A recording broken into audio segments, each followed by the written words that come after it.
पुरानी दिल्ली के हृदय में गर्व से स्थित लाल किला मुगल शक्ति और भारत के समृद्ध इतिहास का एक कालातीत प्रतीक है। 1639 में सम्राट शाहजहां द्वारा निर्मित यह किला मुगल शासन, संस्कृति और वैभव का केंद्र बन गया। 254 एकड़ में फैला और 33 मीटर ऊंची दीवारों से घिरा यह किला एक महल और गढ़ दोनों था, जिसमें फारसी शान और भारतीय शिल्पकला का मिश्रण था। लाहौरी गेट, जिसका नाम लाहौर की ओर होने के कारण पड़ा है, सदियों से मुख्य प्रवेश द्वार के रूप में स्थापित है।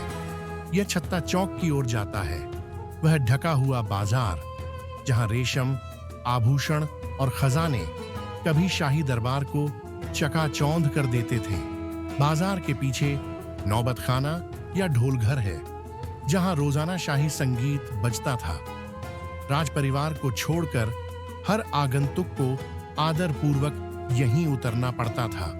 यह विशाल प्रांगण दीवान ए आम या सार्वजनिक श्रोताओं के हॉल की ओर जाता है, जहां सम्राट अपनी प्रजा को संबोधित करते थे, याचिकाएं सुनते थे, विवादों का समाधान करते थे और मुगल शासन के तहत न्याय का प्रतीक थे। अंदर ही अंदर दीवान ए खास या निजी मुलाकात का हॉल है। यहाँ बादशाह, रईसों और विदेशी दूतों से मिलते थे, और वह भी इतनी भव्यता के बीच कि एक प्रसिद्ध शिलालेख में लिखा था, अगर धरती पर कहीं स्वर्ग है तो वह यहीं है, यहीं है, यहीं है। दक्षिणी मंडपों में सम्राट की पत्नियां और सहेलियां रहती थीं। रंग महल, रंगों का महल, दर्पण मोजाइक और नहर ए बिहिश्त या स्वर्ग की नदी से प्रवाहित फव्वारों से जगमगाता था। खास महल सम्राट के निजी कक्ष के रूप में कार्य करता था, जहां वह नदी के किनारे स्थित मुथम्मन बुर्ज टॉवर में अपनी प्रजा के सामने उपस्थित होते थे। पास ही शाही हम्माम थे, सुगंधित गुलाब जल के फव्वारों से युक्त संगमरमर के स्नान गृह, जो विलासिता और परिष्कार का अभयारण्य थे। स्नान गृह के पश्चिम में मोती मस्जिद है। 1659 में औरंगजेब द्वारा निर्मित यह बादशाह का निजी पूजा स्थल था।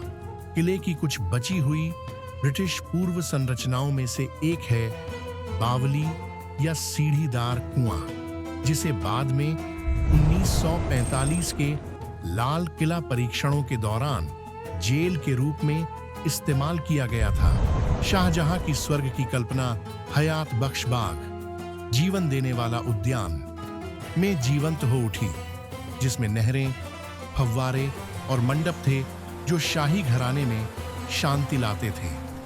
समय के साथ लूटे गए, बदले गए और दागदार होने के बावजूद लाल किला भारत के लचीलेपन का स्थायी प्रतीक बना हुआ है। शाहजहां के सिंहासन से लेकर 1947 में नेहरू के पहले स्वतंत्रता दिवस भाषण तक इसकी दीवारें सदियों के इतिहास की गवाह रही हैं। आज यूनेस्को विश्व धरोहर स्थल के रूप में लाल किला अभी भी खड़ा है, न केवल एक मुगल स्मारक के रूप में, बल्कि भारत की कहानी की धड़कन के रूप में।